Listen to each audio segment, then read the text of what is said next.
بين الأمم وبين الأديان أن يتحول إلى إعلام أخضر ويقوم بعرض مثل هذه الأشرطة الوثائقية، سواء على مستوى الإعلام التلفزيوني المشاهد أو على مستوى المؤسسات التعليمية والجامعية، لنتعارف ولنعرف بعضنا البعض.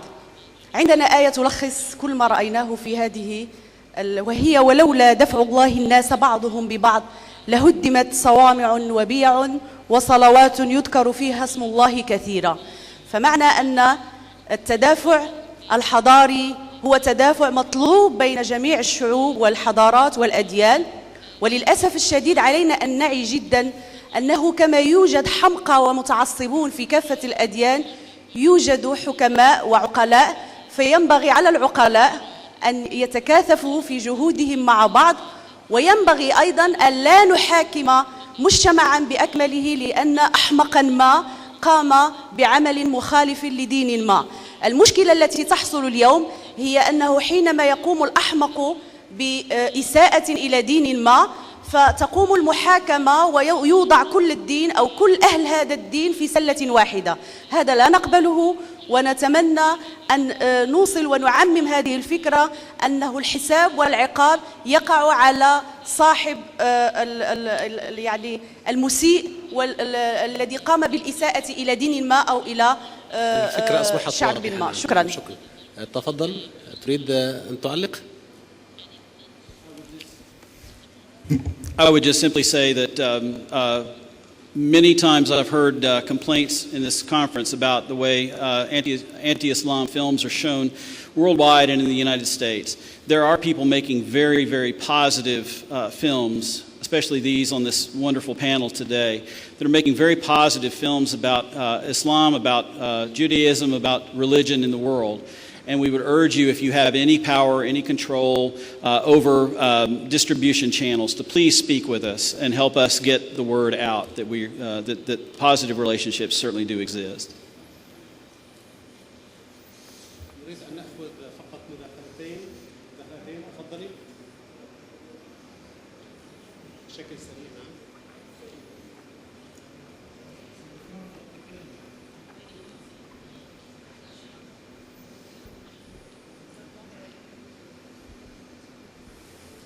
Hi, my name is Aziza Hassan and I'm from Los Angeles. I've been doing interfaith work for some time.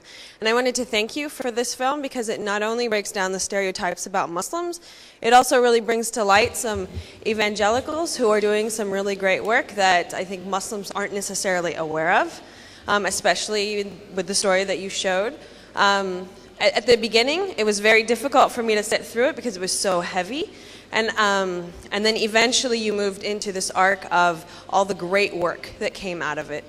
So I really kind of see it also as a great discussion platform for dialogue. So my question is, where do you see it being able to be used, and where has it aired? And how do you plan to further dialogue, I guess, between evangelists, the evangelical Christian movement, and Muslims?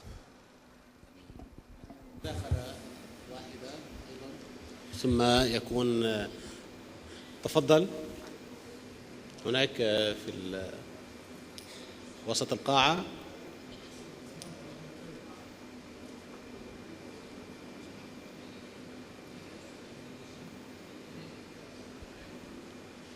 Assalamu alaikum. Just a very quick question. Do you think the majority of American people are a victim of the media in the United States? Do you think the majority of American people are the victim in the United States of the media?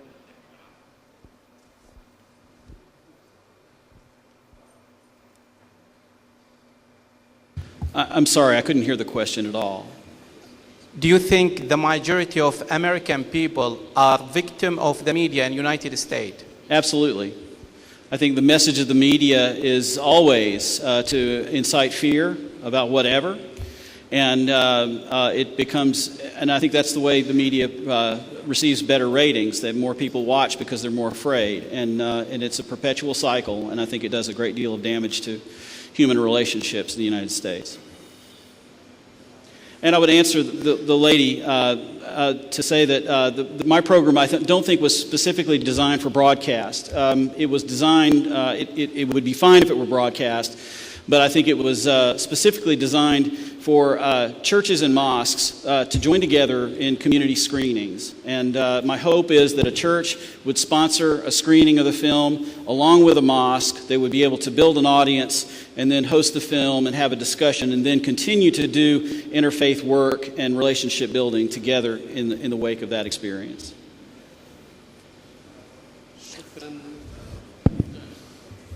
شكرا القس ستيفن مارتن على هذا العرض الشيق وذا المضمون أيضا المفيد والذي يحمل قيما ومبادئ تحتاجها الإنسانية في مثل هذا الزمان الذي تتصارع فيه ربما الأفكار وربما السياسات وربما الإعلام يأخذ دورا بعيدا في تأجيج هذه الصراعات.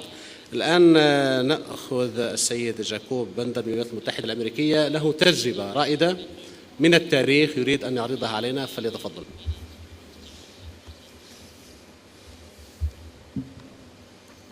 Assalamu alaikum, shalom alaikum. My name is Jacob Bender. I'm an American Jew from New York City. On the morning of September 11th, 2001, I was walking in Central Park with my wife and baby daughter, and a plane flew over our heads, its wings going like this. We went home to watch television, and the rest, as they say, is history. In the months after 9/11, many people began to talk about what they said was a clash of civilizations between the West and the Muslim world. I wanted to do a film which would show a different story, a story about Muslim tolerance, about Islamic openness, about Al-Andalus. And I chose as the topic of my film the two greatest thinkers to come out of Andalus, a Muslim, Abu al-Walid Muhammad ibn Rushd, and a Jewish rabbi, a scholar named Musa ibn Maimun, Moshe ibn Maimun, or Maimonides as he was known in the Latin West. The film takes me on a journey around the Mediterranean looking for and exploring Jews, Christians, and Muslims who are using their religion traditions to support peace and justice and tolerance after 9/11. The film picks up here in Egypt in an old synagogue and this is where we begin the film now. Maimonides lived in Egypt in the 13th century when he was the court doctor to Salah ad-Din. So I present to you Out of Cordoba, a film about Al-Andalus, Maimonides, Musa ibn Maimun, Ibn Rushd, and the story of religious coexistence. Thank you very much.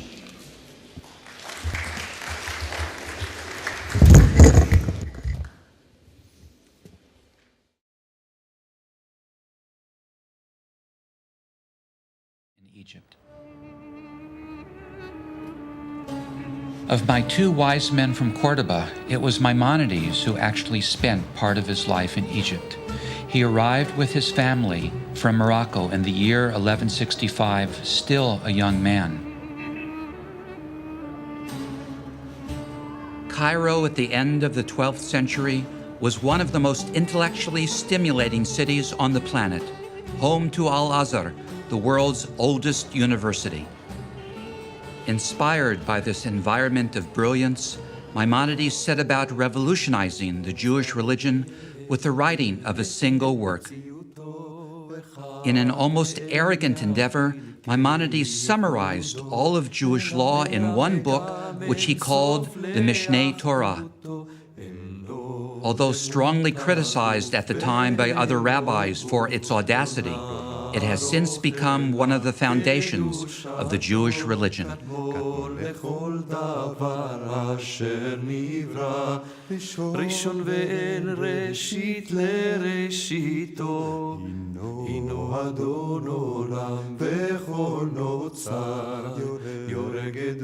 With his fame spreading, Jews began to write to Maimonides from all around the world, asking for advice and religious rulings.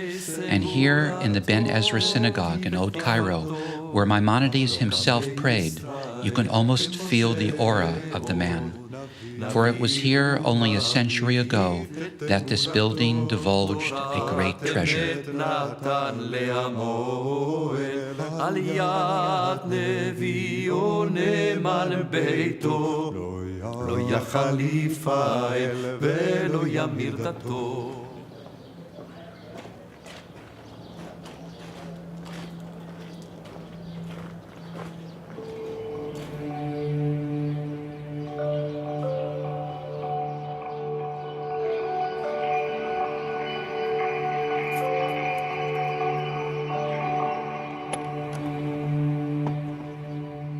In 1897, two English tourists happened to enter a long overlooked room under the synagogue roof and could not believe their eyes.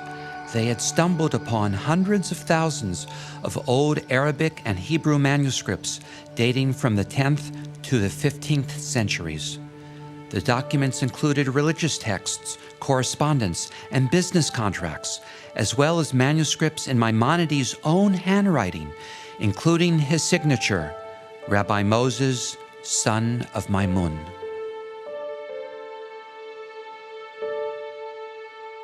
These treasures came to be called the Cairo Ganesa, Ganesa being the Arabic word for depository. After their discovery, tens of thousands of the Ganesa documents were sent to Cambridge University in England, where they were first studied by Rabbi Solomon Schechter in the early years of the 20th century. One of the treasures found in the Ganesa was a fragment of Maimonides' masterpiece, The Guide for the Perplexed, written in his own handwriting with his notes clearly visible in the margin. It was an audacious attempt at a final reconciliation of reason and revelation. With The Guide, Maimonides achieved the greatest merging of Islamic and Jewish cultures. I write to promote the true understanding of the law, to guide those religious persons who have studied philosophy and are embarrassed by the contradictions between the teachings of philosophy and the literal meaning of the Torah.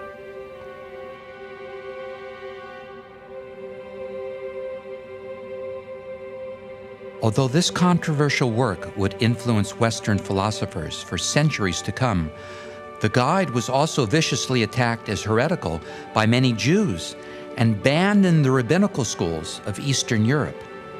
And in a desperate act of censorship, the books of Maimonides, like those of Averroes before him, were put to the torch by those within his own community.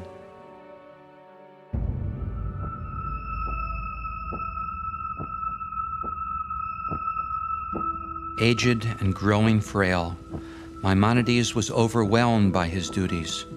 Royal physician to the Sultan, leader of the Jewish community, husband and father. A letter he wrote at the time describes his many burdens. My duties to the Sultan are very heavy. I'm obliged to visit him every day early in the morning, and for the better part of the day, I cannot leave the palace. I do not return to my home until afternoon, when my antechamber is filled with people, Jews and Muslims, nobles and commoners. I beg them to bear with me while I partake of some slight refreshment, the only meal I take in 24 hours. Then I attend to my patients and write prescriptions for their various ailments, sometimes while lying down from sheer fatigue. When night finally falls, I am so exhausted I can scarcely speak.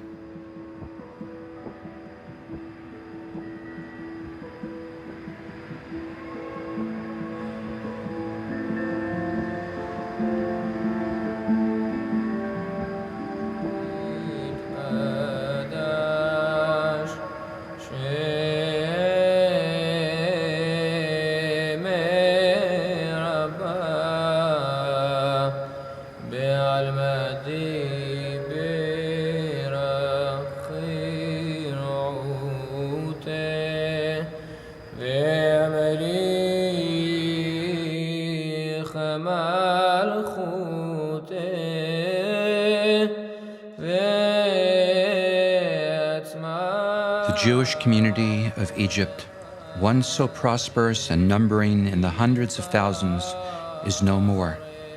Although the reasons for its disappearance are many, as I walked through the abandoned old Jewish cemetery of Cairo, I was overwhelmed with sadness.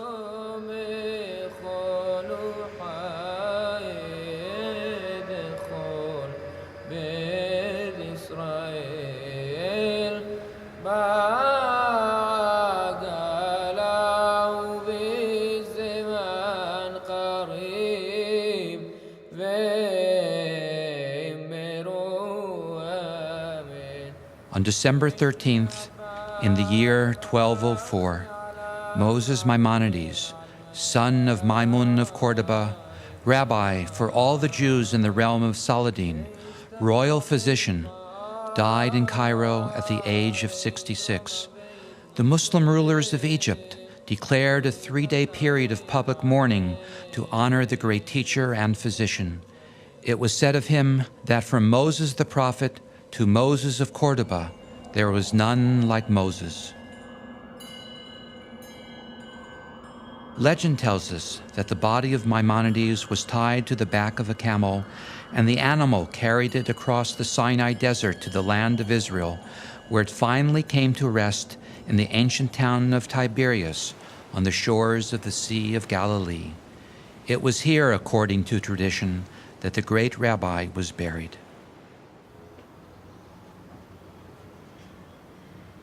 And so my first stop in Israel was the grave of Maimonides. To my chagrin, I discovered that the site had only recently been segregated at Orthodox Jewish demand into separate sections for men and women, a barrier clearly missing from earlier photos of the site. Today, the grave has become a site of pilgrimage and prayer for Orthodox Jews.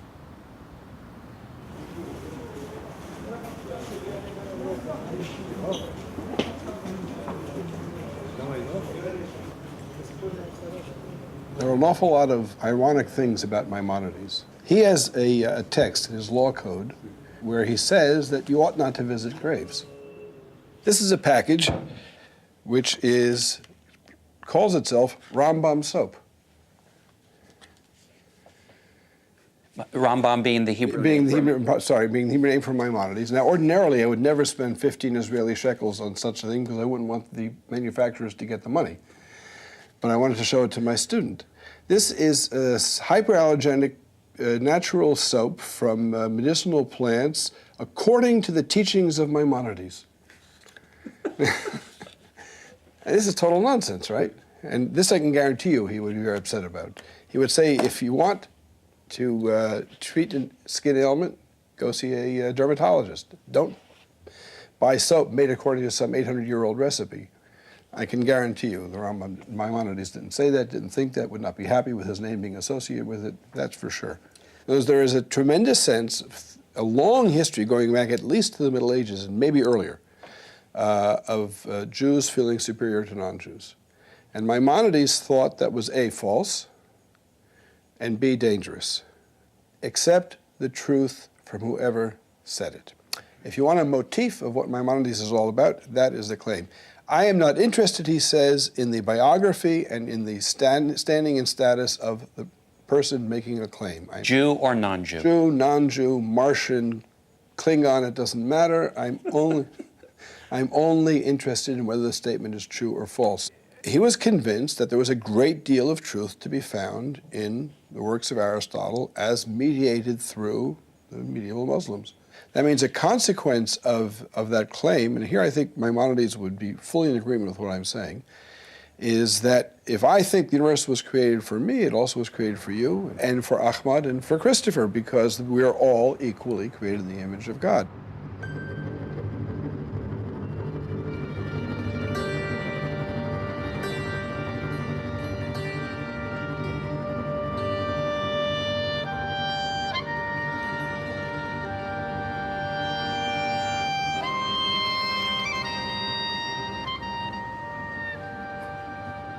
You also write that Maimonides opposed the rabbinic culture of his own day. And I find an echo here in your obvious displeasure with the role of the Orthodox establishment in the state of Israel today. There's an awful lot of what goes on here today in Israel of, you might say, anti-Maimonidean Judaism. And there are rabbis who told you why Katrina hit New Orleans and why Phuket in Thailand was wiped out by the tsunami. Maimonides was very much opposed to rabbis who saw themselves as God's accountants. But there are those who claim that the Jewish people is endowed with a special holiness, right, which is different from the nature of other people. Exactly. And this is, for a liberal Jew like myself, this is exceedingly problematic. It was extremely problematic for Maimonides also.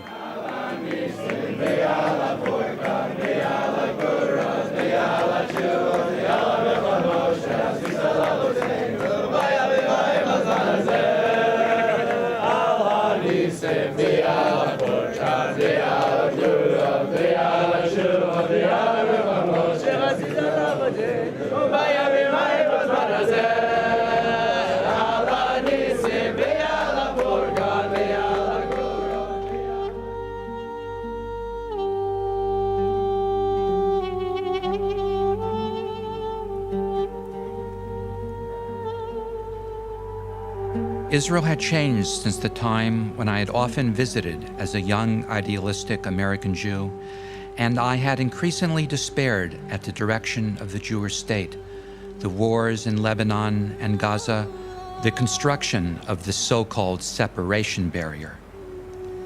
My despair was hardly put to rest when I first heard Rabbi Arik Asherman, director of Rabbis for Human Rights, speak about the destruction of hundreds of Arab homes to make way for the disputed archipelago of Jewish settlements stretching across the occupied Palestinian territories.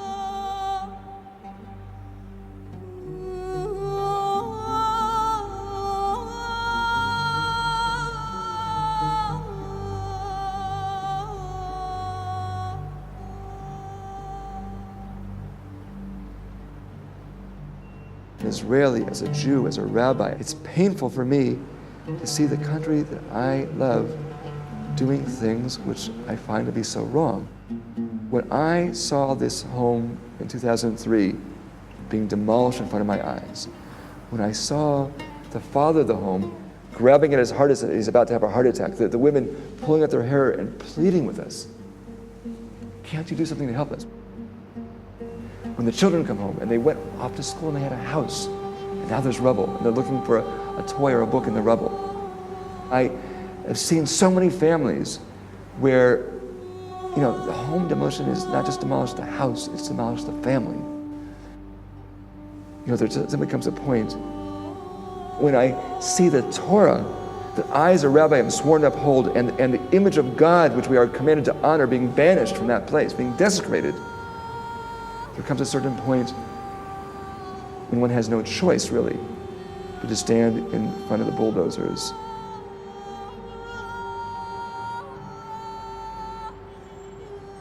There will be some, of course, who will argue that contemporary politics has no place in a film about Maimonides. But Rabbi Asherman's commitment to finding a path to Jewish-Muslim reconciliation based upon Jewish religious teachings, including Maimonides, seemed to me to argue otherwise. And so, one day during my visit to Israel, I accompanied Rabbi Asherman on one of his frequent trips to visit Palestinian villages in the West Bank. These villages are in danger of losing their farmland because of the construction of the separation barrier. Hi, how are you doing? Good to see you. Good to see you again. Welcome, come on in, please. This is our Palestinian Field Director, Zachariah Sadeh. Good to see you. Good to see you. All right. So we'll be off in a few minutes and try to, this morning we're going to go and visit a place that is actually new for me. It's a place that there's been a conflict for a year or so because they've been building a separation barrier, and just one of our projects is to replant trees where they've been uprooted or in places in danger of expropriation. they want us to go down there because they'd like us to, if we could bring some trees down and help plant with them, and I want to kind of see the area in advance. Great. Thank you for taking us. Sure. Well, I'm happy we can do that.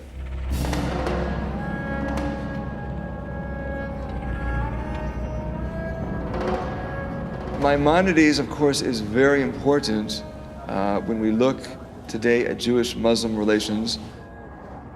I'd be a happier man if I didn't know a fraction of what I know. But I think another thing that Maimonides taught us is that you can't hide your head in the sand. You can't avoid tough issues. You have to grapple with them head on.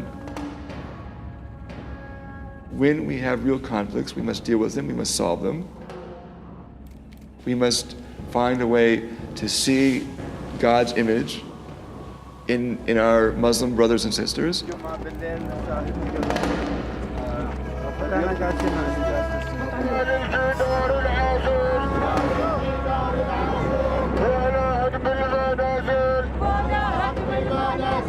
I really believe that what we're doing here, by breaking down stereotypes of the Palestinians who believe that there are no Israelis who understand their pain, who care about justice for Palestinians, by breaking down the stereotypes, I think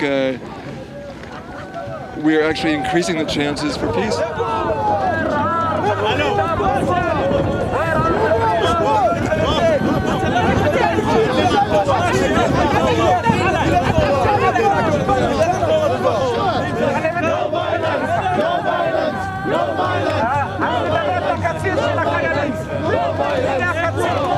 ואדם כאן שרואה את האדמה שלו עוזר ממו עיניו ואנחנו נسكن هون مع بعض بالسلام إن شاء الله في وقت قريب. Okay, they're asking us to go over here. יש לך בדיוק שנייה אחת. אני מתרגם להם. Go over. Let's go over here. Let's go over here. קדימה, כל הצלמים פה, לעוף מאחורי השער. אנחנו לא יודעים, אנחנו הולכים ללכת. There is no military solution, and that ultimately we are either going to live together or we're going to die together. And those of us who are sane and have a little bit of rationalism in us would rather live together.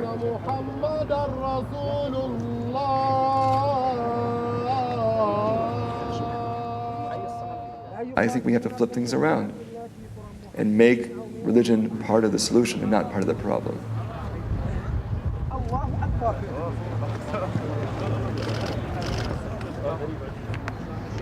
الله أكبر الله لمن حمده الله أكبر.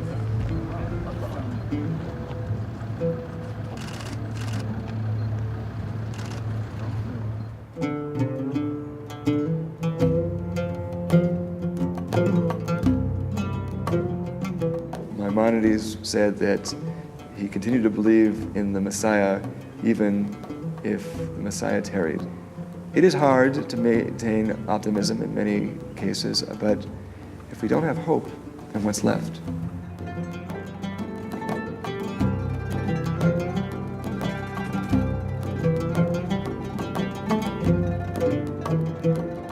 Approaching the end of my journey, I was met in Jerusalem by someone very special to me, Father David Burrell, a Catholic priest and world-renowned scholar of Christianity, Judaism, and Islam.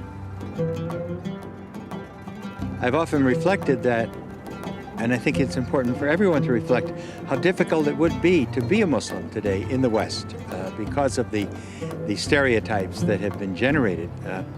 And it's not unlike, of course, what Jews were in the Christian society of the 18th centuries previous to that. They were the other in the society itself. And so that's why I think that particularly the rapport that you've been working on between Jews and Muslims is so critically important today. In teaching young people today, they are anxious to find some way in which discourse can be had.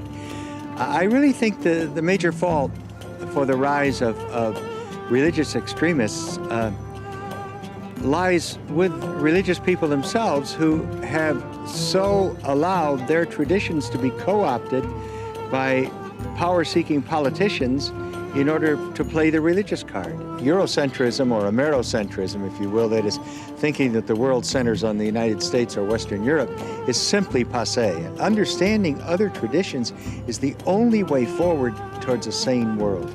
Precisely at this time, that political leaders need a sense of history, which if we had had, of course, we would not be in Iraq today, a sense of history and understanding the way other traditions come to understand each other in order to make our way in the world today. The great gift of the Jews, Christians, and Muslims is that they have a critical tradition, and they've always had critical thinkers and prophets, if you will, in their tradition who would relying on the resources of the tradition, would make strong criticism of what's happening now. A tradition is only a tradition if it's self-critical as well. We look out on this amazing viewpoint in this amazing city, and one cannot but help be inspired to believe in the possibility of interfaith reconciliation. And as this journey comes to a close, I can only say thank you to Rabbi.